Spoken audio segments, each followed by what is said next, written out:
नरसिंह अवतार विषयक प्रश्नों का वृतांत। श्री मैत्रेय जी कहने लगे, आपने कृपा करके मनु पुत्रों के वंशों का वृतांत कहा तथा यह भी सुनाया कि इस संसार में सनातन कारण विष्णु भगवान ही हैं। परंतु हे प्रभु, आपने जो बतलाया कि प्रहलाद को ना तो अग्नि ही भस्म कर पाई, ना अस्त्र शस्त्रों के आघात ही उनका अहित कर पाए।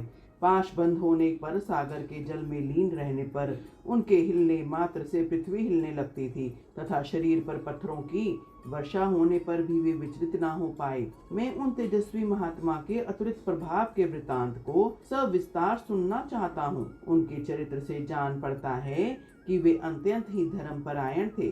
फिर क्यों कर दैत्य द्वारा अस्त्र शस्त्रों से उनको पीड़ा पहुंचाई गई? क्यों सागर के जल में उनको डाल दिया गया? किस कारण उनको पहाड़ों से दबाया गया? क्यों सर्पों के द्वारा उन्हें डसाया गया? क्यों पहाड़ों की चोटी से उन्हें गिराया गया? और क्यों कर अग्नि में उन्हें बलात् डलवाया गया? उन दैत्यों ने क्यों महात्मा प्रहलाद को दिग्गजों के दांतों से कुचलवाने का प्रयत्न किया? सर्वशोषक वायु को उनके अहित के लिए नियुक्त किया गया। शंबासुर ने उन पर क्यों अपनी सहस्त्र मायाएं चलाई? उन दैत्य राज के रसोइयों ने क्यों उनको विष दिया जिसे वे पचा गए? मैं महात्मा प्रहलाद के समस्त चरित्र की व्याख्या सुनने की कामना रखता हूँ। अगर दैत्यगण उसका किंचित भी अहित न कर पाए तो उसको मुझे तनिक भी अचंभा नहीं, क्योंकि जिसका चित्त विष्णु भगवान में संलग्न है उसका बाल बांका कौन कर सकता है? आश्चर्य तो इसका है कि जो धर्म परायण और भगवान आराधना में लगे रहते हैं उनके साथ ऐसा व्यवहार